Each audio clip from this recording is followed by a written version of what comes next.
आकाशवाणी मुंबई सादर करीत आहोत नक्षत्र देणं. ज्येष्ठ साहित्यिक आरती प्रभू विशेष डॉक्टर माधवी वैद्य आणि हेमांगी नेरकर यांची नेहा खरे यांनी घेतलेली मुलाखत.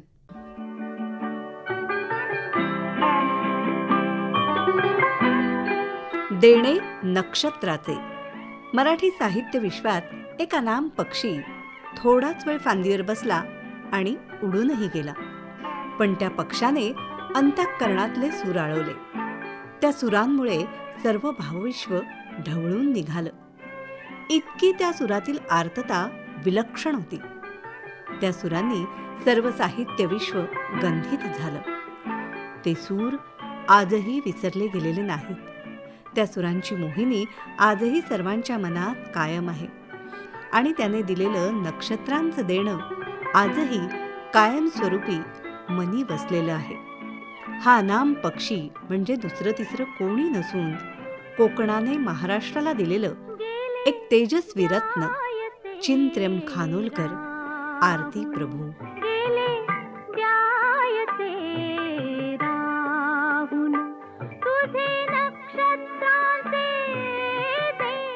रसिका नमस्कार.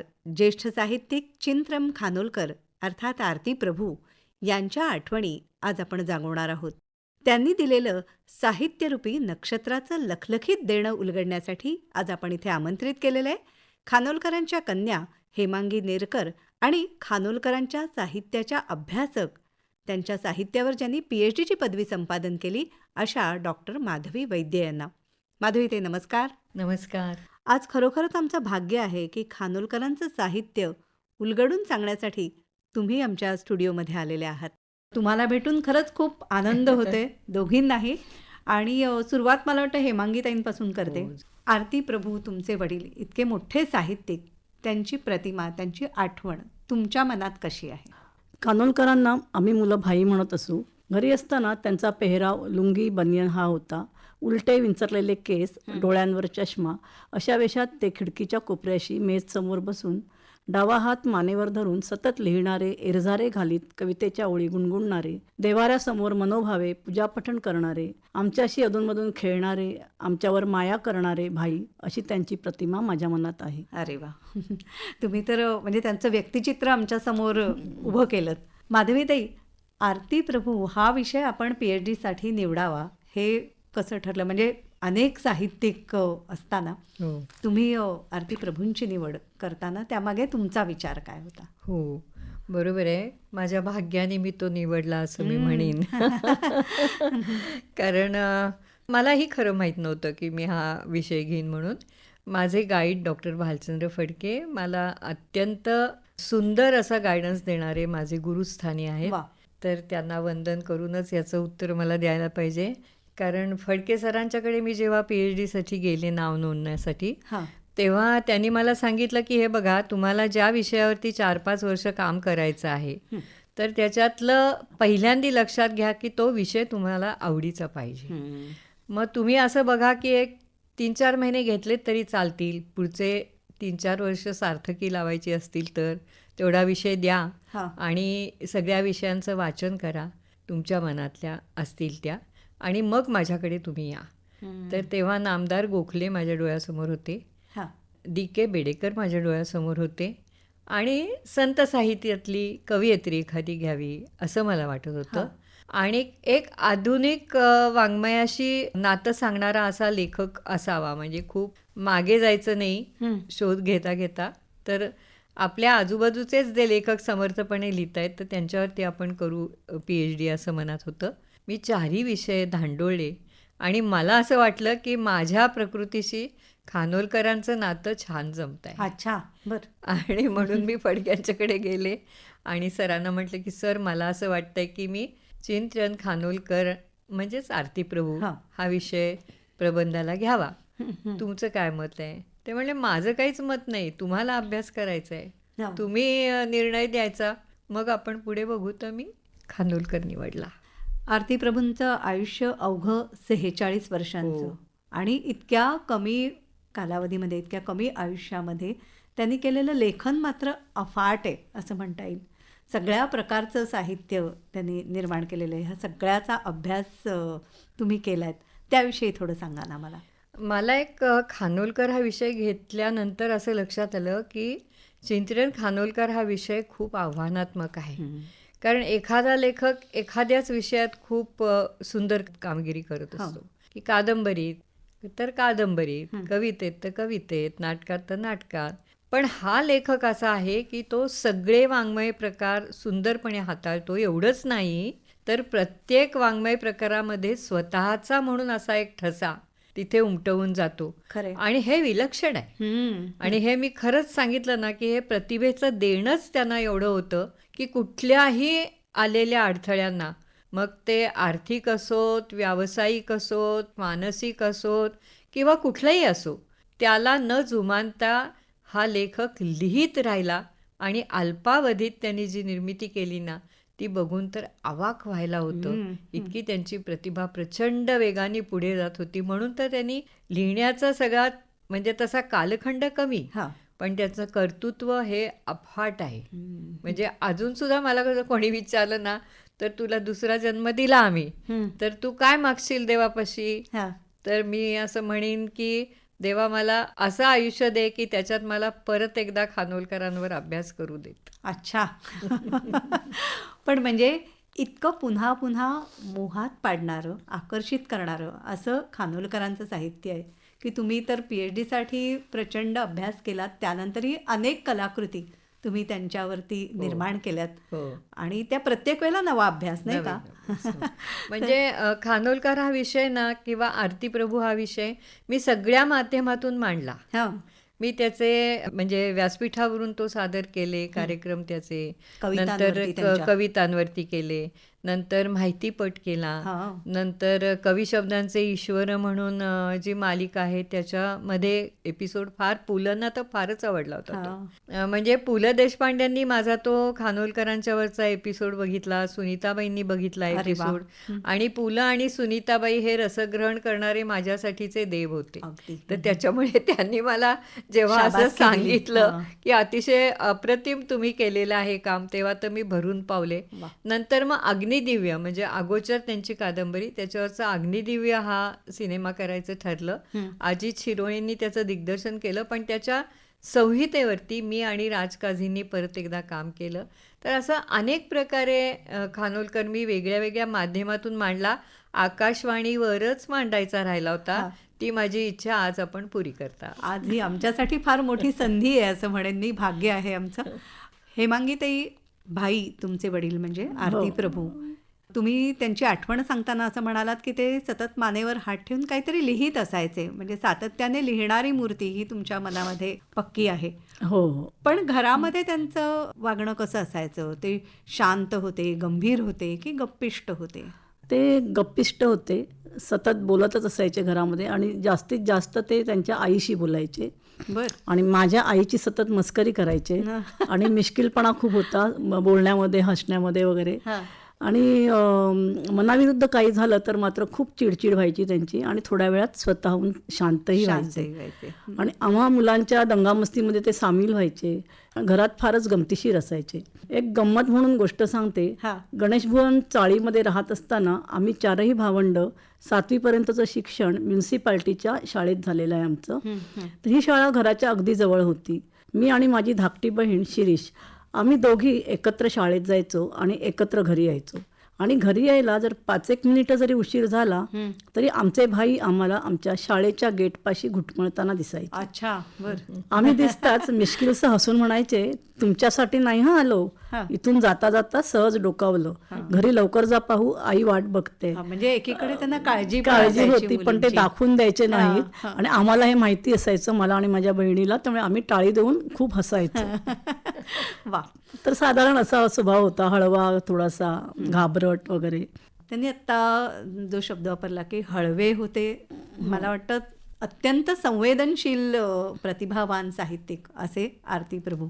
त्यांच्या निवडक साहित्यावर आधारित नक्षत्र देणं हा ग्रंथ प्रकाशित झालाय आणि डॉक्टर माधवी वैद्य आणि हेमांगी नेरकर आपण दोघींनी याचं संपादन केलेलं आहे. तर त्याविषयी दोघींकडूनही ऐकायला आवडेल आम्हाला. अशोक मुळेंचा एक दिवस अचानक फोन आला आणि ते मला म्हणाले, म्हणजे डिंपल प्रकाशनवाले अशोक मुळे. तर त्यांनी मला विचारलं की तुम्ही खानोलकरांवर आम्हाला समग्र साहित्यावर एक ग्रंथ निर्मिती करायची आहे, तर तुम्ही त्याचं संपादन कराल का आणि थोडं लेखन कराल का त्या पुस्तकाविषयी. तर म्हटलं हो नक्की करेन. आणि त्यावेळी मी माधवी वैद्यांचं नाव डोळ्यासमोर आलं. म्हटलं आपण त्यांनाही आपण बरोबर घेऊया का. तर ते म्हणाले हो घ्या, हरकत नाही. आणि असं म्हणून आम्ही दोघींनी मिळून ते साहित्य भरपूर वाचलं, त्यातलं भरपूरसं निवडलं आणि दोघींनी मिळून जेवढं आम्हाला शक्य होईल तेवढं आम्ही ते संकलित केलं. माधवी ते तुम्ही काय सांगाल? मला काय झालं की हेमांगीचा पण फोन आला मला आणि मग अशोक मुळ्यांचाही फोन आला आणि मला खरंच खूप समाधान वाटलं की एक संकलित असा एक निवडक साहित्य त्यांचा घेऊन एक ग्रंथ आपण रसिकांच्या समोर आणावा आणि प्रत्येक विभागातलं जे निवडक साहित्य आहे ते वाचकांच्या हातात द्यावं. ते देताना अतिशय चोखंदळपणे जी खानोलकरी शैली असं एक त्यांनी, म्हणजे बघा एवढासा छोटासा तो जीवन प्रवास, त्याच्यातला लिहिण्याचा अतिशय लहानसा कालखंड आणि त्याच्यामध्ये हा लेखक प्रत्येक साहित्य प्रकारात आपला ठसा उमटवून जातो. ते साहित्य कोणचं ते निवडायचं ही आमची दोघींची खरं म्हणजे परीक्षा होती की ते हातात घेतल्यानंतर ते खानोलकर म्हणजे काय प्रकरण होतं एकंदर ते लोकांना लक्षात यावं असं म्हणून आम्ही खूप चोखंदळपणे त्याच्यातलं साहित्य निवडलं. आणि मग मी हेमांगीला आणि मुळ्यांना म्हटलं की नाटक आणि कादंबरीतले काही निवडक वेचे आपण याच्यात घालूया किंवा निवडक लेख त्यांच्यावरचे यांच्यात घालूया, म्हणजे मग ते रसिकांना अधिक आवडेल त्याचं संकलन केलेलं.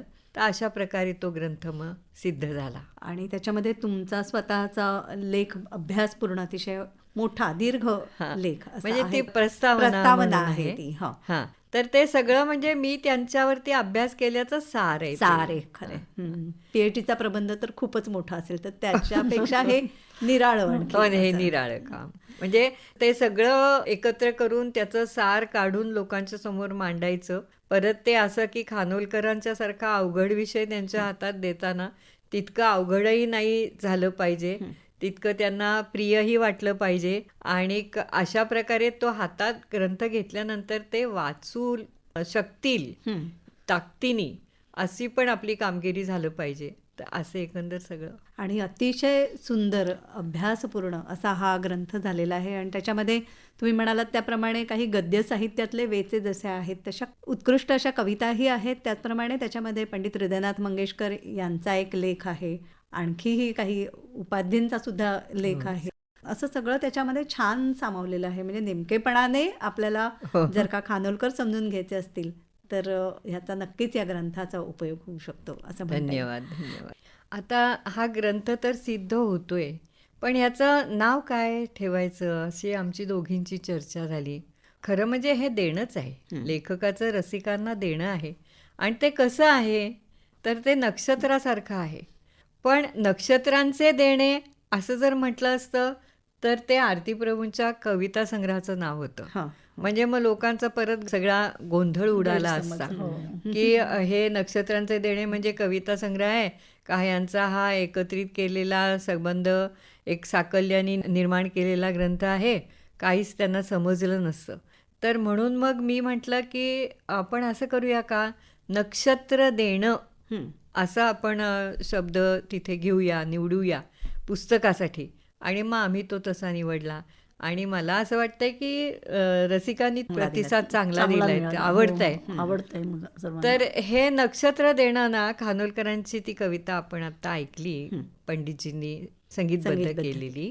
तर त्याच्यामध्ये त्यांनी म्हटलंय की गेले द्यायचे राहून तुझे नक्षत्रांचे देणे, माझ्या पास आता कळ्या आणि थोडी ओली पाने.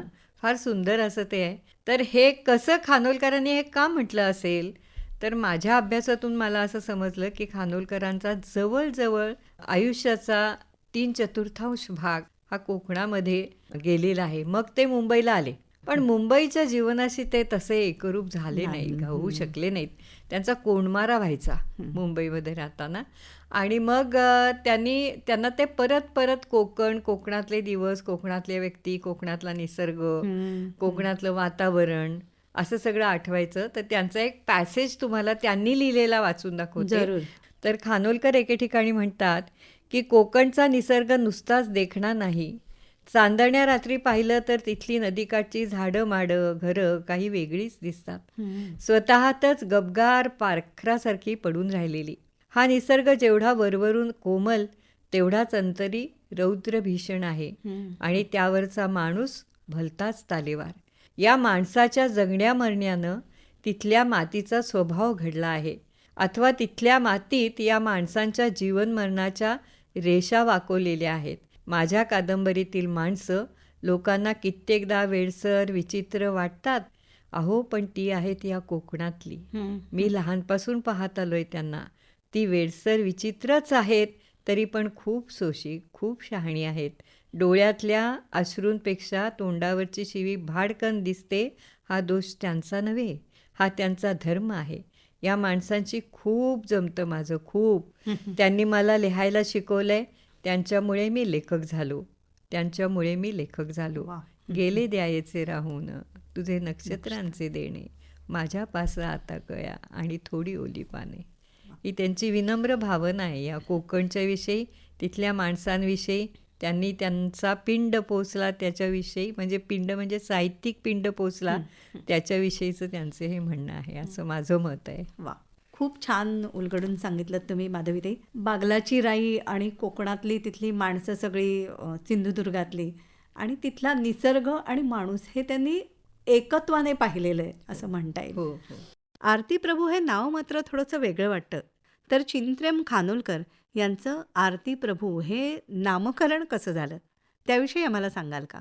आता त्याच्याविषयी माझ्यापेक्षा त्यांची साक्षात इथे कन्याच आलेली आहे. हेमांगीताई तुम्ही हो, आरती प्रभू या नावाबद्दल खूप आख्यायिका आहेत. कोणी म्हणतं खानोलकर कुठल्या तरी आरतीच्या प्रेमात पडले किंवा काय काय असं अनेक गोष्टी त्यांच्या आख्यायिकेमुळे प्रसिद्ध आहेत. आणि वस्तुस्थिती अशी आहे की माझी आजी जया दडकर जे चरित्र लेखक होते ते आमच्या घरी यायचे. चरित्र लेखनाविषयी विचारायला, गप्पा करायला, असे आजीशी ते गप्पा करायला ते घरी यायचे आमच्या. त्यावेळी आजीला सांगताना मी ऐकलं की खानोलकरांचं पाळण्यातलं नाव रघुनाथ प्रभू खानोलकर, रघुनाथ त्र्यंबक प्रभू खानोलकर असं होतं. तर त्यामुळे ते सुरुवातीला जे कवी लिहायचे वैनतेय मासिकामध्ये, पल्लवी मासिकामध्ये कविता वगैरे, ते RT प्रभू या नावाने लिहायचे. अच्छा. आणि कुठेतरी प्रिंटिंग मिस्टेक होऊन एकदा आरती प्रभू झालं. अच्छा. आणि बरं. ती गोष्ट फार आवडली त्यांना. हा. आणि तेव्हापासून त्यांनी आरती प्रभू हे नाव धारण केलं. आणि बाकी सगळ्या ज्या गोष्टी येतात कानावर ते आम्हालाही गंमत वाटते. त्याच्या मागचं एक असं आहे की कल्पनारम्यता हा एक त्यांच्या स्वभावाचा खास विषय होता. आणि त्यामुळे ते प्रसिद्धीस आल्यानंतर लोक विचारायचे, अहो हे आरती प्रभू नाव तुम्ही का घेतलं? तर जे मनात कल्पना येईल ते सांगायचे, ते सांगून ते मोकळे व्हायचे. असा एक त्यांचा स्वभाव होता, शेवटपर्यंत होता बरं का. बेरके स्वभाव म्हणतात. तर त्याच्यामुळे ते सांगून मोकळे व्हायचे. आणि त्या आपण दिलेल्याच प्रश्नांची खूप त्यांना मजा पण वाटत राहायची. वा, आरती प्रभूंची कविता ही खरं पाहिलं तर त्या तळकोकणामध्ये अधिक उमललेली आपल्याला दिसते. मुंबईमध्ये तुम्ही म्हणालात तसे ते फार रमले नाहीत, परंतु मुंबईमध्ये त्यांनी बरीच घरंसुद्धा बदललीत ना हो हेमांगीताई? हो, मुंबईमध्ये रमले नाहीत, पण मुंबईनेच त्यांना मोठं केलं हे ते मानायचे. कारण त्यांनी अतिशय, म्हणजे मी 3-4 वर्षाची असताना कोकण सोडलं आणि कोकण सोडून ते मुंबईमध्ये आले. पण मुंबईत आल्यानंतरही त्यांची कोकणाची नाळ मात्र सुटलेली नव्हती. कारण ते आपल्याला त्यांच्या साहित्यातनं जाणवतं. त्यांचा जो जन्म झाला ते जन्माचं ठिकाण म्हणजे बागलाची राई, ते असं होतं घर की संबंध घनगर्द वनराईमध्ये त्यांचं घर होतं. घराच्या बाजूला सच्चिदानंद स्वामींचा मठ होता. मठाच्या जवळपास कोंडुऱ्याचा समुद्र होता. आणि ही सगळी समुद्राची गाज, मठातला घंटानाद हे सगळं सतत त्यांच्या कानावर पडायचं. आणि त्याच्यामुळे काय व्हायचं की त्यांच्या सतत मनामध्ये त्यांच्यावर सगळे संस्कार जे आहेत ते हेच झालेले आहेत. माझ्या वडिलांचं म्हणजे आमच्या आजोबांचं निधन झालं आणि त्यावेळी ते खानावळ चालवित होती माझी आजी. हां, वीणा तर वीणा गेस्ट हाऊस.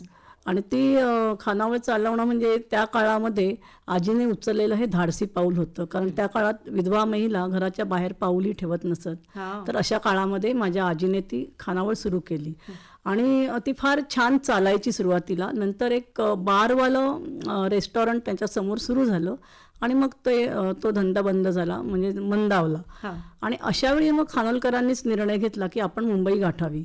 आणि ते सरळ, कारण त्यांचं त्या खानावळीत कधीच मन रमलं नाही आणि कधी त्यांनी तिकडे असं काही लक्ष दिलेलं नव्हतं त्या व्यवसायात धंद्याकडे. लक्ष न घालता तिथे हां, पण ते सतत लिहित असायचे असं नाही, पण तिकडे त्यांचे एक चांडाळ चौकट म्हणावी तशी सतत मित्रांच्या गराड्यामध्ये ते बसलेले असायचे.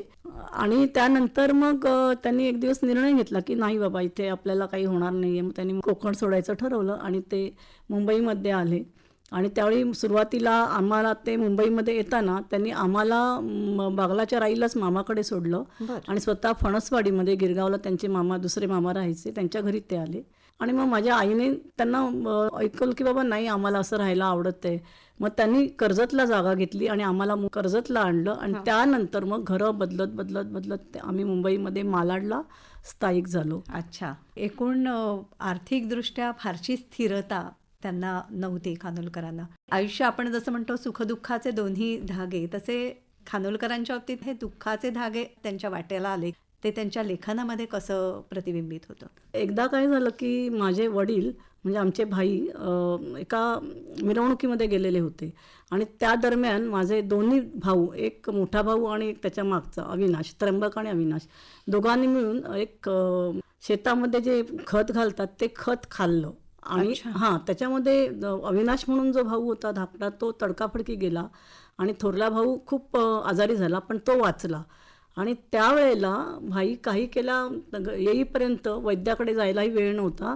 आणि ती गोष्ट त्यांच्या मनाला इतकी लागली आणि त्यावेळी त्यांनी जी एक कविता लिहिली आहे, म्हणजे ते लेखनावर त्याचा कसा परिणाम झाला, तर कसे कसे हसायाचे आहे मला, थोपटीत फुंकायाचा आहे दिवा, ही कविता त्यांनी त्या प्रसंगी लिहिली, जे गाणं झालं. हां, म्हणजे आम्ही गणेश भवन चाळीमध्ये राहायला आलो आणि त्यावेळेला एक पुराचं पाणी, म्हणजे आमचं ते गणेश भवनमधलं चाळीचं घर कसं होतं की 2 खोल्यांचं घर होतं आणि 2 खोल्यांमध्ये आम्ही एकत्र कुटुंब होतो, म्हणजे काका काकी, माझे वडील, आम्ही 4 भावंड, आई, नंतर अधूनमधून येणारे पाहुणे, राहायला पाहुणेही यायचे, आजी वगैरे, असं फार मोठं कुटुंब होतं. आणि आमच्या घराच्या बाजूला एक प्रचंड मोठा नाला व्हायचा. नंतर कळलं की ते मिठी नदीचं पात्र आहे. आणि पावसाळ्यामध्ये ह्या नाल्याचं सगळं पाणी आमच्या घरात यायचं. ही जागा लेखक नाविक काकतकर यांच्याकडून खानोलकरांनी विकत घेतली होती. सुरुवातीला आम्हाला काही माहिती नव्हतं, पण पहिल्या पावसाळ्यामध्ये कळलं की घरात पाणी येतं आणि त्या पाण्यामध्ये भाई आमचे खूप घाबरून जायचे. मुलांना मजा वाटायची आणि भाई घाबरायचे की बाबा कसं राहणार, सगळे वाहून जातील वगैरे. तर अशावेळी एक धास्ती असायची मनामध्ये आणि त्यावेळी त्यांनी ही लिहिलेली कविता आहे, शेजारीचा नाला येता पावसाळा, थोर बळावला घरीदारी. शेजारीचा नाला येता पावसाळा, थोर बळावला घरीदारी, संसार जाहला एक भातुकली. अरे, संसार जाहला एक भातुकली, जळी तरंगली मांडावळ, खाटेवर आम्ही बैसलो बापुडी. खाटेवर आम्ही बैसलो बापुडी, पोरं होड्या सोडी खिदळत. माय म्हणे मला बरे झाले झिला, आळशाला झाला गंगा लाभ. बाईला हसून मरतील म्हणे, पाण्यात ढेकुणे आयतीचं. बायला हसून मरतील म्हणे, पाण्यात ढेकुणं आयतीचं. मी मला म्हणालो, नाल्यातले घर नक्की मिळणार समुद्राला. नाल्यातले घर नक्की मिळणार समुद्राला. पोर पाठ करी समुद्राची जेव्हा वाफ होते, तेव्हा ढग बने. एकीकडे अतिशय सुंदर असा कोकणातला निसर्ग त्यांनी पाहिला आणि दुसऱ्या वेळेला मुंबईत आल्यानंतर दुर्दैवाने अशा दुःस्थितीमध्ये त्यांना राहायला लागत होतं. पण यातही त्यांनी आपली कविता, आपलं साहित्य, त्याच्याशी इमान राखलं. माधवीताई, आरती प्रभूंचा कवितेचा प्रवास कसा झाला त्याविषयी आम्हाला सांगाल? हां, तर बालार्क आणि नवा विद्यार्थी, नवा विद्यार्थी हे हस्तलिखित होतं.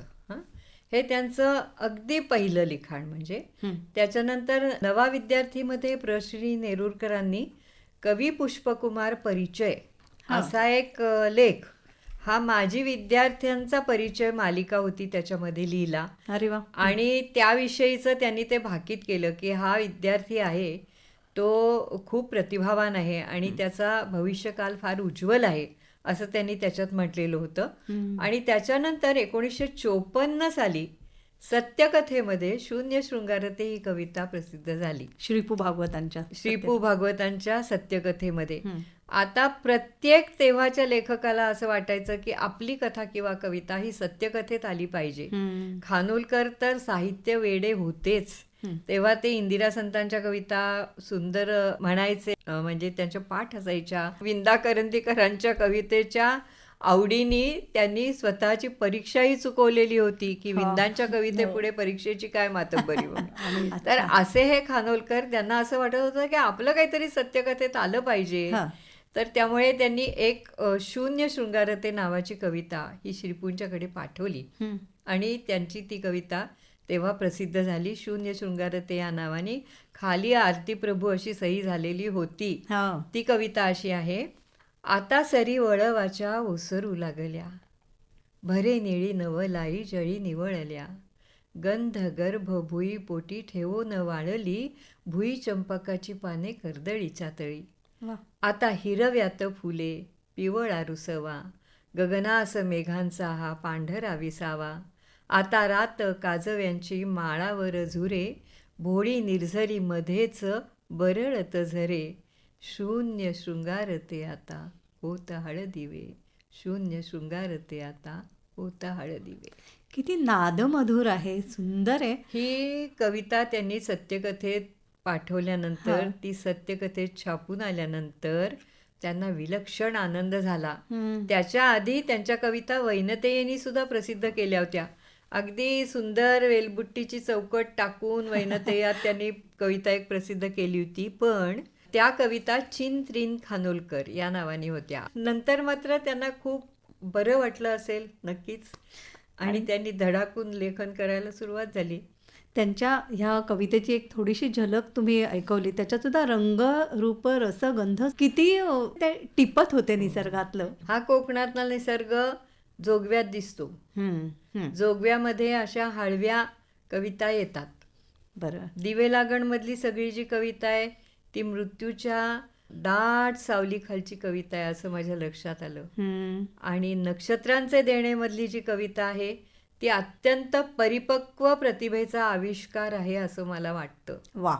म्हणजे दुःख तर त्यांनी स्वीकारलं, दुःखाकडे एका वेगळ्या नजरेने ते पाहायला लागले, अशी खूण नक्षत्रांचे देणेमध्ये सापडते. आणि ते एक दुःख स्वीकाराच्या भूमिकेत आलेले दिसतात. आणि मग त्याच्यानंतर त्यांनी गझल लिहिली, उत्तम लिहिली. नक्षत्रांचे देणेमध्ये काही गझल्स आहेत त्यांच्या. आणि त्याच्यानंतर त्यांची जी म्हणजे अप्रकाशित कविता आहे त्याच्यामध्ये त्यांनी जीवनविषयक चिंतन मांडलेलं आहे. म्हणजे एकाच कवी प्रतिभेचे इतके रंग त्यांनी इतक्या थोड्या अवकाशामध्ये आणि इतक्या थोड्या कविता संग्रहांमधून लोकांच्या समोर ठेवलेले दिसतात. वा. जोगवा, दिवे लागण आणि नक्षत्रांचे देणे अप्रकाशित कविता आहे काय त्यांची. त्याच्यातली एक कविता आहे ती तर सरळ सरळ खानोलकरांचं आत्मचरित्रच त्याच्यात प्रतिबिंबित झालंय असं मला वाटलं. पण मोठी आहे ती, दीर्घ कविता आहे. म्हणजे दीर्घ कविता लिहिली, अभंग लिहिले, भावकविता लिहिली, प्रतिमांच्या तर खैरातच आहे खानोलकरांची कविता म्हणजे. आणि सुंदर सुंदर प्रतिमा आपल्याला प्रत्येक पानावर भेटतात. त्याच्याचमुळे तर खानोलकर लोकांच्या मनात असं झिरपला गेला. वा. तुमच्याकडनं माधवीताई हे ऐकणं हेही खूप विलक्षण आहे, खूप आनंदाचं आहे. कवितेप्रमाणेच तुम्ही म्हणालात तसं त्यांनी कथा, कादंबरी, नाटक, बालवाङ्मय, ललित गद्य इतकं सगळं विपुल लिहिलं. तेही लिहावं असं का वाटलं त्यांना? त्यांनी असं म्हटलंय की जो अनुभव माझ्याकडे येतो तो आविष्कारासाठी तो आकृतिबंध घेऊनच येतो. अच्छा. आणि तो आकृतिबंध मी स्वीकारतो. प्रत्येक अनुभव वेगळा असतो, प्रत्येकाची धाटणी वेगळी असते, प्रत्येकाचा आकृतिबंध वेगळा असतो. उदाहरणार्थ ते खानोली निवतीच्या समुद्र किनाऱ्यावर बसले होते. शांत समुद्र होता, वेळ संध्याकाळची होती. त्यांनीच असं लिहिलंय.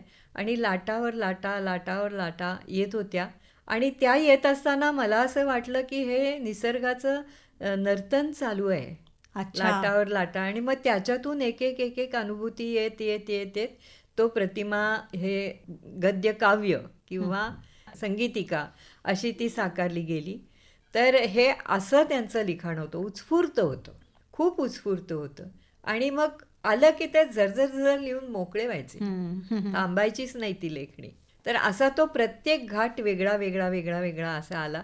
आता कवितांचं तुम्हाला सांगितलं, कथेतून त्यांनी कवितेत न मावणारं जे काही होतं ते कथेत मांडलं. वा.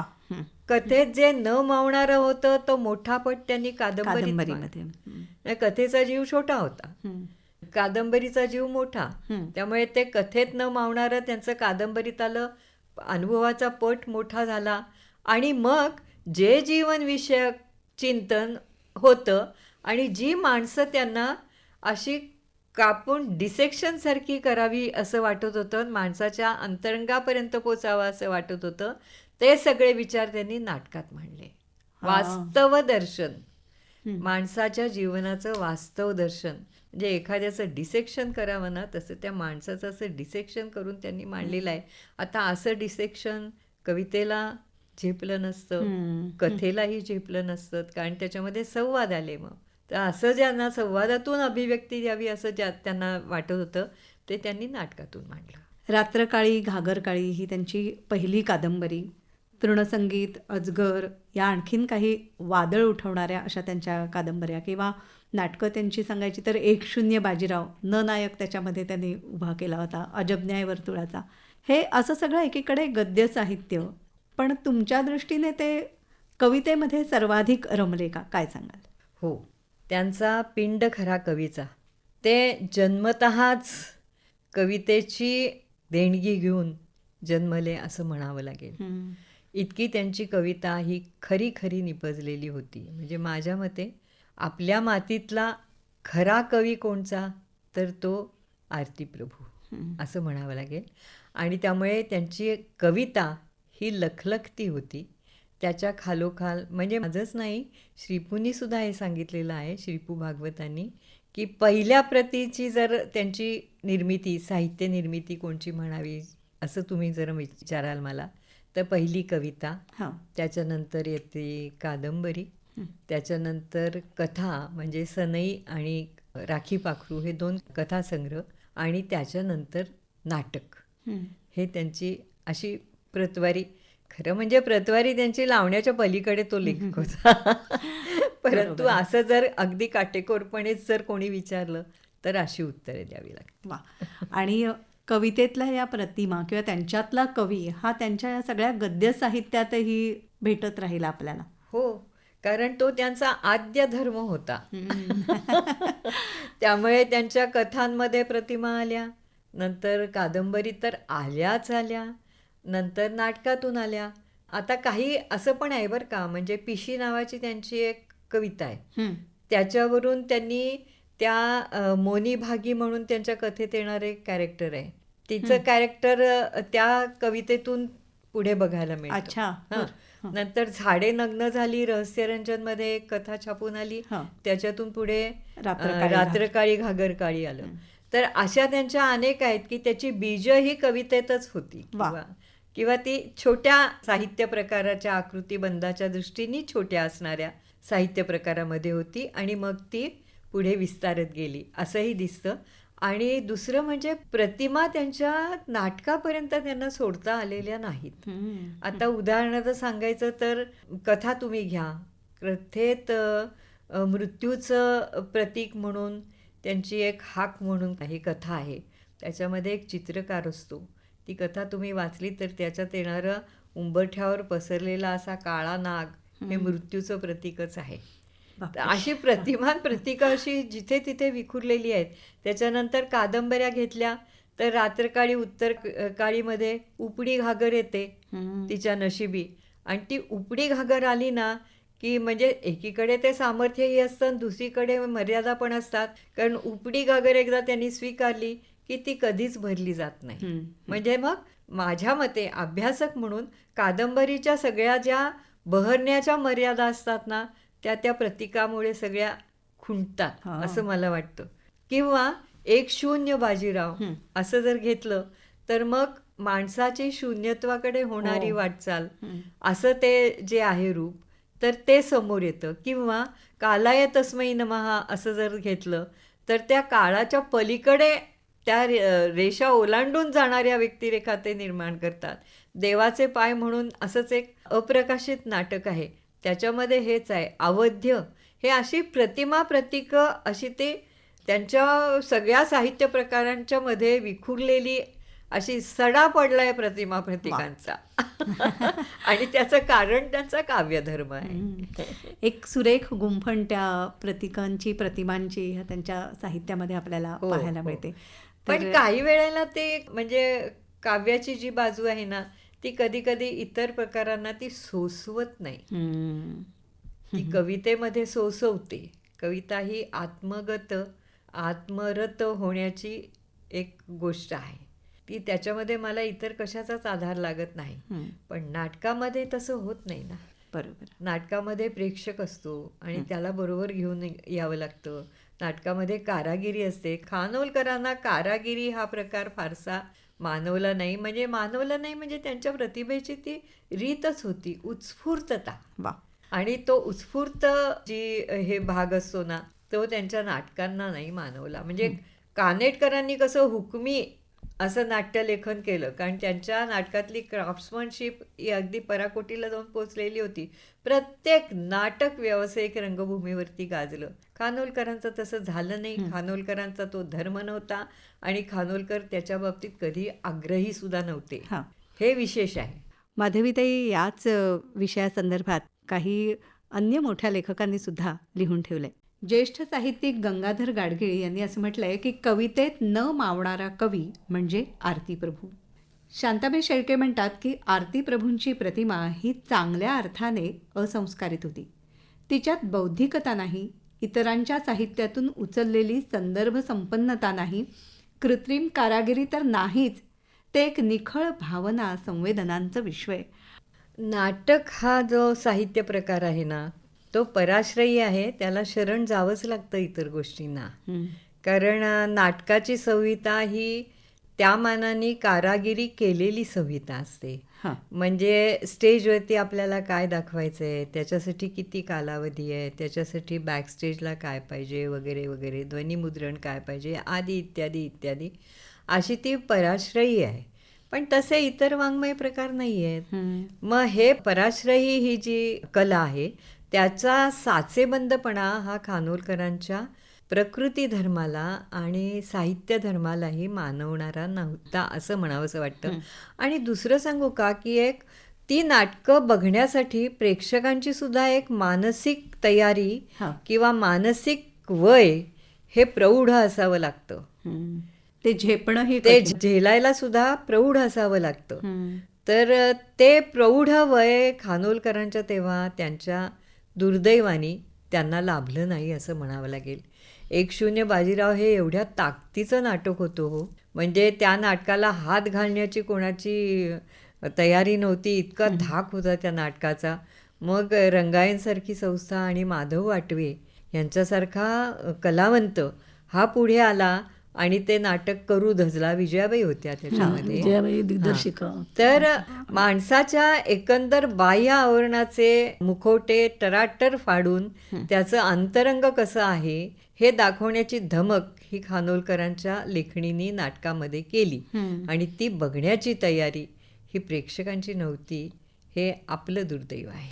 पण त्यामुळे व्यावसायिकदृष्ट्या ही नाटकं खूप यशस्वी नाही झाली. पण तरीही मला वाटतं खानोलकरांनी परदेश दौरा सुद्धा अजब न्याय वर्तुळाचा तो एक चमत्कार आहे तसं बघितलं तर. कारण काय, खानोलकरांचं शिक्षण इतकं नव्हतं आणि कॉकेशियन चॉक सर्कल हे नाटक त्याचं त्यांनी भाषांतर केलं आणि ते भाषांतर करून ते नाटक भरपूर चाललं. अजब न्याय वर्तुळाचा विजया मेहताच होत्या दिग्दर्शिका आणि एवढा मोठा ग्रुप होता त्या नाटकामध्ये. तर ते फार यशस्वीरित्या चाललं. त्यातली गाणी, त्यातली लोकसंगीत जास्त होतं त्याच्यामध्ये आणि फार जवळजवळ 40 एक पात्र एकाच स्टेजवर आलेली होती.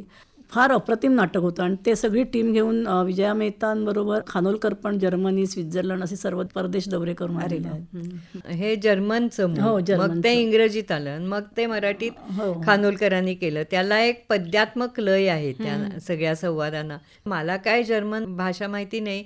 मी आमचे एक मित्र होते जर्मन भाषा जाणणारे, म्हणून त्यांना त्या नाटकाची प्रत मिळवायला सांगितली आणि ती प्रत आणि खानोलकरांची प्रत ही दोन्ही वाचून मला तुमचं मत काय द्याल असं विचारलं. हा. तर त्यांनी सांगितलं, हा कोण लेखक आहे हो तुमचा, काय अजब त्यांनी लिहिलेलं आहे म्हणे. त्या नाटकाचा जो तोल आहे, हा. भाषेचा तोल आहे, भाषेला सुद्धा एक तोल असतो ना, तो तोल ह्या म्हणे लेखकांनी बरोबर जपलेला आहे, सांभाळलेला आहे. हा कोण लेखक आहे? हे आपले खानोलकर आहेत म्हटलं. पण अशी म्हणजे ताकद खानोलकरांच्या भाषेची एक तुम्हाला सांगते. तसंच त्यांची आज्ञात कबुतरे म्हणून एक कादंबरी आहे बरं का, झेक कादंबरी आहे ती. त्याचा विषयच इतका छान आहे. म्हणजे खानोलकर ना विषय निवडीच्या बाबतीत सुद्धा खूप वेगळ्या वेगळ्या दिशेने जाणारे लेखक होते. तर सगळ्या जगाची भाषा एक का नसावी? अच्छा. हां. ती असली पाहिजे. आणि ती शोधून काढणारा म्हणून एक संशोधक जंगलात जाऊन बसतो आणि त्याच्यावरती संशोधन करायला लागतो, अशी त्याची कादंबरीची एक धाटणी आहे. होती. आणि ती सुद्धा म्हणजे खानोलकरांचं जे लिखाण होतं ना, ते एका विशिष्ट दिशेने जाणारं होतं असं मला वाटतं. आणि त्याच्यामुळे त्यांची निवड सुद्धा विषयांची वैविध्य, भरपूर वैविध्य आहे. अप्रकाशित नाटकं सुद्धा किती आहेत त्यांची, पुष्कळ आहेत. आणि ते अतिमानुष आणि मानुष अशा दोन पातळीवरती ती वावरत होती. ते पण आपल्या प्रेक्षकांना झेपत नव्हतं. ते देवाचे पायमध्ये क्षणात तो माणूस असा काहीतरी वेगळं बोलायला लागायचा, त्याला असे देवाचं काहीतरी वर लाभलाय अशी तो भूमिकेत शिरायचा, परत माणूस म्हणून वावरायचा. आता हे जे काही होतं ना, ते मी म्हटलंय ना की आपल्या प्रेक्षकांचं सुद्धा वय खानोलकरांची नाटकं बघणाऱ्यांना कमीच होतं असं मला वाटतं. म्हणजे ती तयारी नव्हती मनाची. म्हणजे आकलन शक्ती सर्वसामान्य प्रेक्षकाची तशी असणं असायला पाहिजे ना, कठीण आहे. तरच ती नाटकं चालतील ना. बरोबर. नाटकांच्या बाबतीत हे जसं म्हणता येतं, त्याचप्रमाणे त्यांच्या कादंबऱ्या या सुद्धा तशा समजायला किंवा झेपवायला वाचकांना काहीशा कठीण गेल्या का? अजगर विषयी काय सांगाल? अजगर विषयी ना सांगायचं तर, अजगर हा खानोलकरांनी कादंबरी लिहून कादंबरी विश्वाला दिलेला मोठा झटका होता असं मी म्हणेन. बरं. कारण यापूर्वी तशा प्रकारची कादंबरी मराठीत आली नव्हती. आणि मी असं अतिशय खानोलकरांच्यासाठी अभिमान बाळगणारी म्हणून, मी त्यांची अभ्यासिका म्हणून असं म्हणू शकते की अजून कितीतरी वर्ष अजगर लिहिण्याची ताकद ही खूप कमी लेखकांमध्ये असेल. अजगर काय, त्रिशंकू काय, या त्यांच्या कादंबऱ्या, म्हणजे काही लोकांनी असं पण म्हटलं की काफका, कामू, सार्त्र यांची आठवण करून देणारी त्रिशंकू होती. अच्छा. पण खानोलकरांनी कधीच काफका वाचला नव्हता, कधीच कामू नाही, कधीच सार्त्रही नाही. पण अजगरवरती मात्र जेव्हा कादंबरी प्रसिद्ध झाली तेव्हा आचार्य अत्र्यांनी मराठामध्ये त्याच्यावरती टीकेची झोड उठवली. आणि त्याच्याविषयी मला वाटतं माझ्यापेक्षा हेमांगी सांगू शकेल. फार भयानक टीका केलेली होती. ती टीका सर्वसामान्य माणूस काय की कोणीच सहन करू शकणार नाही, सहनशक्तीच्या पलीकडची ती टीका होती. आणि त्यात खानोलकरांचा स्वभाव फार हळवा होता आणि स्वतःच्या लेखनासाठी ते खूपच भावनिक होते. त्यांना चालायचं नाही कोणी काही असं हे केलेलं. आणि ती टीका वाचून ते अक्षरशः कोलॅप्स झाले होते. त्यांना जवळजवळ एक आठवडाभर ते खूप शांत झाले होते. आणि नंतर आपले आचार्य अत्रे त्यांनीच मग त्यांची समजूत काढली. हो. आणि त्यांनीच सांगितलं, अरे मी अजगरावरच लिहिणार, मी का गांडुळावर लिहिणार, असं करून त्यांना त्यांची समजूत वगैरे काढली होती. पण फार दुखावले गेले होते ते. एखादा लेखक, कवी याला एखाद्या गोष्टीचं वेड असल्यासारखं सुद्धा असू शकतं. म्हणजे झपाटले पण त्या एखाद्या गोष्टीबद्दल पॉझिटिव्हनेस, ऑब्सेशन हे सुद्धा असतं. असं खानोलकरांच्या बाबतीत काय सांगता येईल माधवीताई? आता प्रत्येकच गोष्टीला एक मर्यादा असतात. तसं ह्या मर्यादा काही वेळेला जाचक होतात, काही वेळेला जाचक होत नाहीत. तर खानोलकरांच्या बाबतीत जी ऑब्सेशन्स होती ना, ती मला अभ्यास करताना असं वाटतं की ते खूप चिंतनशील होते. हां. आणि त्यामुळे प्रश्न त्यांना खूप पडायचे. आता तुम्हाला आम्हाला हे प्रश्न पडतील का? खानोलकरांची एक कविता आहे, त्याच्यातल्या एक 2-3 ओळी तुम्हाला सांगते. त्या अशा आहेत की पाण्या रे पाण्या तू का वाहतोस कोणासाठी, का रे पक्षा तू कसं शोधतोस तुझं नेमकं झाड. हां. हां, तर अशा अर्थाची एक कविता आहे. तर तुम्हाला आम्हाला हे प्रश्न पडणार नाहीत ना, किंवा त्यांच्या कथेतली जी लहान मुलं निवेदक म्हणून येतात हां. तेव्हा सुद्धा त्यांना हे प्रश्न पडतात की देवळातली घंटा कोण वाजवतं, ती अशी का वाजते, ती अशी का निनादत राहते, हे प्रश्न आपल्याला पडणार नाहीत. याला जसं आत्ता हेमांगी म्हणली की अतिशय संवेदनशील मनच लागतं आणि ते मन खानोलकरांच्या जवळ होतं. पण त्यांना मग ह्या संवेदनशीलतेमधूनच काही ऑब्सेशन्सही त्यांच्यामध्ये होती. आणि खरं म्हणजे त्यांच्या प्रतिमा उलगडणं म्हणजे ती ऑब्सेशन्सच शोधून काढणं असं मला वाटतं. बरं. एक फार मोठं ऑब्सेशन त्यांना मृत्यूचं होतं. आणि त्यांनी मला असं वाटतं की जीवनाची जी वाटचाल केली ना ती मृत्यूच्या बरोबरच केली. तर एका ठिकाणी असा उल्लेख आहे हेमांगी की तुझ्या भावानी त्र्यंबकनी त्यांना असा एक प्रश्न विचारलाय की तुम्ही असं का सारखं मृत्यूविषयी बोलता, हां. हो, ते मृत्यूविषयी घरात सतत लिहिता. घरातही बोलत असायचे. त्यांना ते फार होतं. म्हणजे शेवटचा त्यांचा जो काळ होता, आजारी झाले, त्या काळामध्ये त्यांना एका पक्ष्याचा आवाज यायचा की तो पक्षी उठ उठ असं म्हणतोय. आणि त्या आवाजाने ते एवढे डिस्टर्ब झाले की ते आजारीच पडले नंतर. आणि ते नंतर त्यांना असं वाटायचं की हा खरोखरच पक्षी ओरडतोय. आणि एक साधारण सकाळचे 6 वाजले की ते उठून बसायचे अंथरुणामध्ये आणि आम्हाला सगळ्यांना सांगायचे की खिडक्या दारं बंद करा, तो आवाज मला सहन होत नाही, तो पक्षी ओरडतोय. आणि आम्ही सगळे घाबरून जायचो की अरे असं. पण आम्ही सांगायचो नाही त्यांना की आम्हाला ऐकायला येत नाहीये. पण त्यांना सतत तो उठ उठ आणि मग म्हणे हा मला आयुष्यातनं उठवणार आहे. आणि त्यानंतर खरोखरच ते काही दिवसात गेले. तर ह्याला 2-3 गोष्टी घडल्या होत्या माझ्या अभ्यासात. मला असं दिसून येतं त्यांचा अविनाश नावाचा मुलगा जो अकाली गेला ना तो मनाला फार मोठा धसका होता तो. जसे कसे कसे हसायचे हसायचे आहे मला हेमांगीनी कविता सांगितली तशी त्याच्या मृत्यूनंतर मधु मंगेश कर्णिकांना खानोलकरांनी त्याने 4 ओळी लिहून पाठवल्या. मागील मरणांची मज सुतके झाला जन्माचा न बारसा हवा कशाला असल्या भाळा या सूर्याचा लाल कवडसा. आता हा लाल कवडसा, लाल किरमिजी संधी प्रकाश, सायंकाळ ही सगळी मृत्यूची प्रतीक आहेत. हां, ते हे मृत्यू हे ऑब्सेशन होतं. मग एकदा नेरुरकरांनी त्यांना विचारलं की तुमच्या मनात इतक्या मरणाच्या गोष्टी कशाला येतात. तर तेव्हा त्यांनी उत्तर दिलं की तुमच्या कवी शेलेला कशी मरणाचे गूढ उकळून काढणारी ओढ लागली होती तशीच कधीकधी मला पण भयंकर मरण ओढ लागून राहते. वाटतं की हे सगळं नश्वर आहे, फसवं आहे, कुणी कुणाचं ह्या जगात नाही. मृत्यूचं ऑब्सेशन लाल किरमिजी संधी प्रकाश या प्रतिमेतूनही येतं. आणि मग त्यांची एक कविता आहे. तर ते असं म्हणतात, चाल बाबा चाल पुढे, मोज तुझे तूच तडे, मन नुसता एक तवंग, निष्ठुरपणे फुंकून बघ, दिसेल खरे कडू जग, रंगाविना सोलीव ढग. दिसतील झाडे लाकडाची, दुखतील हाडे चुन्याची, पावले तुझी कातड्याची, मरणमाडी चढायची. एक एक पायरी जिन्याची, पावलो पावली चढत जाय, मागे फिरू नकोस बाबा, कुठे ठेवशील दरीत पाय. दुसरं ऑब्सेशन जे त्यांचं होतं ते नियती विचाराचं होतं. आता मी असं म्हटलं की नियतीचं ऑब्सेशन आहे ते खानोलकरांच्या कवितेतून, कादंबरीतून, कथेतून, नाटकातूनही दिसतं. तर एक 4 ओळी जोगवातल्या त्याच्यासाठी सांगते. गोड गडे आरंभाचा श्री गणेशाय झाला, गोड गडे आरंभाचा श्री गणेशाय झाला, अंतापास अज्ञा हो, पंतोजीचा नाही डोळा.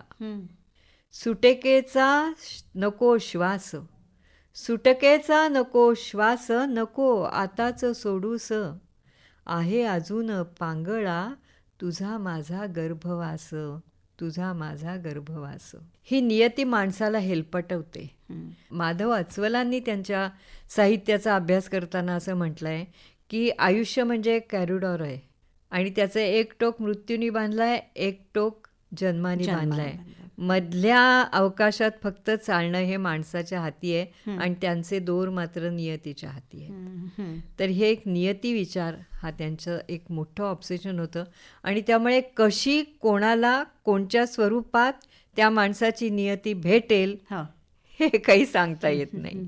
हां, त्याच्यानंतर वासना, हा. माणसाची वासना ही फार फार प्रखर असते. इंद्रिय संवेदना ह्या सगळ्या. हा, इंद्रिय संवेदना म्हणा, मानसिक वासना म्हणा, ती त्याच्याबद्दल खुलेपणाने ते बोलतात आणि ती वासनाच आहे. आणि जी भुकेपासूनची वासना आहे, आता ती भुकेपासूनची भारवाही म्हणून जर कथा वाचली तुम्ही तर त्याच्यामध्ये ती उघड उघड व्यक्त झालेली आहे की तो स्वामी असतो आणि त्याला कोंबडीची सागुती खाण्याची इच्छा होते आणि तो त्या स्वतःला रोखू शकत नाही आणि ते स्वामीपणाचं ओझं तो शेवटी भिरकावून देतो आणि कोंबडीची सागुती खायला म्हणून जीव त्याचा तडफडतो. त्याच्यानंतर पापपुण्य संकल्पना ही मात्र मानव निर्मित आहे. पापपुण्य संकल्पना ही काही कोणी देवानी दिलेली नाही आहे, ही मानव निर्मित आहे. कोणाला पापी म्हणायचं आणि कोणाला पुण्यवान म्हणायचं हे त्या चाणीतल्या दिनूला पडलेले प्रश्न आहे. आणि नेहमी इथे मग पापपुण्याविषयी जेव्हा प्रश्न येतात तेव्हा तो लहान मुलगा निरागसपणे विचारतो की पाप म्हणजे काय रे, पुण्य म्हणजे काय रे, मग त्या चाणीला का हे भोगावं लागतंय. असे अनंत वारुळाचे प्रश्न तिथे उपस्थित होतात आणि खानोलकर हतबल होतात त्या प्रश्नांविषयी. तर अशी ऑब्सेशन्स आहेत सगळी. एक आणखीन ऑब्सेशन सांगते, त्यांना सौंदर्याचं फार ऑब्सेशन होतं. म्हणजे त्यांच्या सगळ्या नायिका सौंदर्यवती आहेत आणि त्यासुद्धा कशा सौंदर्यवती आहेत तर ते स्पर्श न करण्यासारखं सौंदर्य आहे. ते लक्ष्मीचं ती अस्पर्शितच राहिलेली आहे. हसन पत्नी ती पण अशीच आहे. त्या सौंदर्याचा धाकच वाटतो मुळी पुरुषांना, अशा सौंदर्यवती त्यांनी निर्माण केलेल्या आहेत. तर मी हेमांगीच्या आत्याकडे एकदा गेले होते आणि तेव्हा त्यांनी मला एक फार सुंदर मुद्दा सांगितला की असं म्हणजे कसं की तिचं नाक खूप तरतरीत आहे, तिचा रंग गोरा आहे, तिचे डोळे मासोळीसारखे आहेत वगैरे, असल्या फंदात तो पडायचा नाही.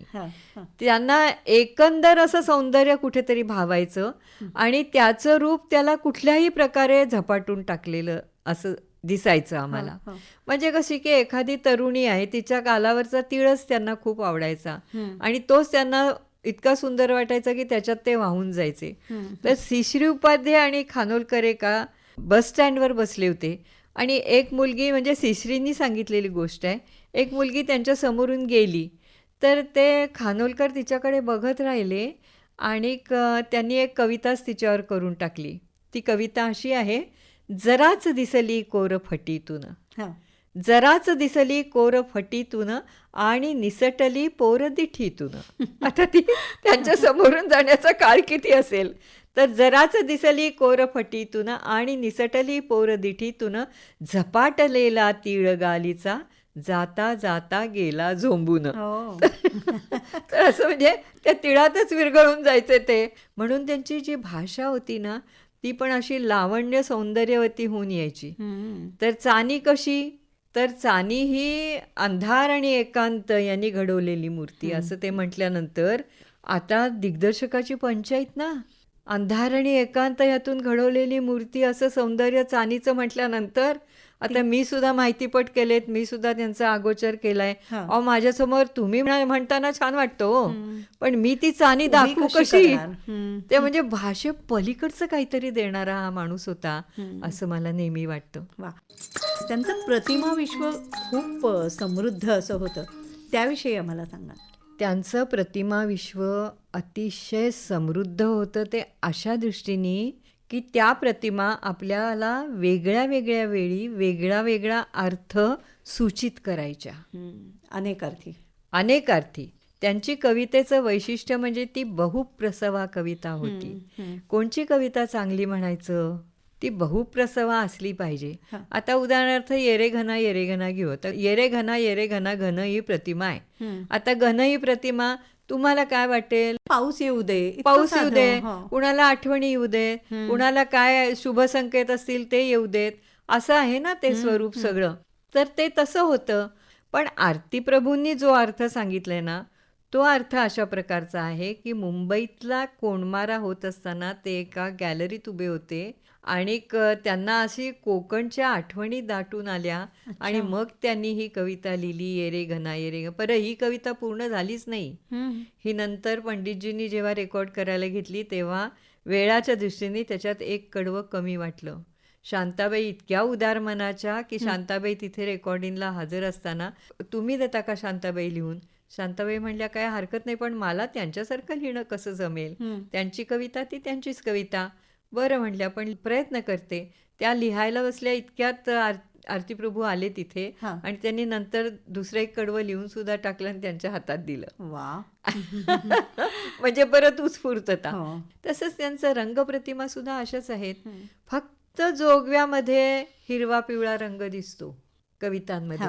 पुढे सगळा उदी, पारवा, नंतर म्हणजे स्लेट कलर म्हणतो तसा, निळा, जांभळा असे सगळे रंग त्या लाल किरमिजी संधी प्रकाशातल्या छटेतले दिसतात. म्हणजे त्यांची सगळी जी आभा आहे ना, विश्वास न बसावा अशा नियतिवादानी किंवा असं ह्यांनी सगळ्या भारलेल्या प्रतिमा आहेत. त्याचा उलगडा होणं हे खरोखर म्हणजे एखाद्याचेच भाग्य असेल त्याचा उलगडा होऊ शकतो. आणि ही ऑब्सेशन्स बाळगत बाळगत बाळगत माणसाचं माणूसपण, माणसाचं दुःख, माणसाची वासना, माणसाचं भय आणि माणसाचं जगणं हे खानोलकर असे रंगवत जातात. पण एक मात्र तुम्हाला सांगते की या सगळ्या सांगण्याचं माझ्या सार असं आहे की नरहर कुरूंकरांनी एका ठिकाणी असं म्हटलेलं आहे की मराठी कादंबरी वाङ्मयात खानोलकर ही एक महत्त्वाची भर मानली पाहिजे. ही भर दोन दृष्टीने महत्त्वाची. एकतर विकृती हा जीवनाचा भाग आहे आणि तिचे स्वरूप जितके सूक्ष्म असते तितके समाज प्रवाहात भोवरे निर्माण करत राहते. अशा ठिकाणी व्यक्तिमत्वाच्या सलग पूर्णतेचा अर्थ काय, हाच प्रश्न निर्माण होतो. आणि जीवनातील या विकृतीचे दर्शन खानोलकर श्रद्धा, परंपरा, समाज यांच्या संदर्भात सारखे करत चाललेले आहेत. असं हे मूळ प्रश्नाशी भिडणारं असं लेखक वर्णन करतात. त्यातला एक महत्त्वाचा आणि अतिशय मान्यता पावलेला असा हा लेखक आहे की ज्याचं साहित्य वाचताना आपण हडबडून जायला होतं. म्हणजे मला असं वाटतं की पत्त्याचा डाव खेळण्यात पण एक आनंद असतो आणि बुद्धिबळाचा पट मांडण्यात सुद्धा एक आनंद असतो. खानोलकरांनी मला बुद्धिबळाचा पट मांडून जे जिंकायचं असतं त्याचा आनंद दिला. पत्त्याच्या पटाचा आनंद सगळेच जण घेत असतात. खरे म्हणजे वर्षानुवर्ष खानोलकरांच्या या साहित्याचा शोध, साहित्याचा वेध घेणं हे सुरू राहील आणि त्याचा अनेक अर्थ त्याचे उलगडत जातील असं म्हणता येईल. आज डॉक्टर माधवी वैद्य, तुम्ही अतिशय समर्थपणे खानोलकर आमच्यापर्यंत पोहोचवलेत. अभ्यासकांसाठी सुद्धा हे अतिशय उपयुक्त असं तुमचं विवेचन झालेलं आहे.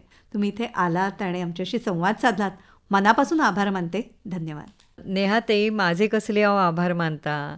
खरं म्हणजे मी मगाशी म्हटलं त्याप्रमाणे सगळ्या सोशल मीडियाच्या माध्यमातून मी खानोलकर हा विषय मांडला. आकाशवाणी हा एकच माध्यम राहिलं होतं माझं. ती माझी इच्छा आज तुम्ही पुरी केली. धन्यवाद. श्रोतेहो, नक्षत्र देणं ज्येष्ठ साहित्यिक आरती प्रभू विशेष डॉक्टर माधवी वैद्य आणि हेमांगी नेरकर यांची नेहा खरे यांनी घेतलेली मुलाखत आत्ताच आपण ऐकली. या कार्यक्रमासाठी निर्मिती सहाय्य केलं होतं सुहिता मराठे हिने आणि सादरकर्त्या नेहा खरे. ही आकाशवाणी मुंबई केंद्राची निर्मिती होती.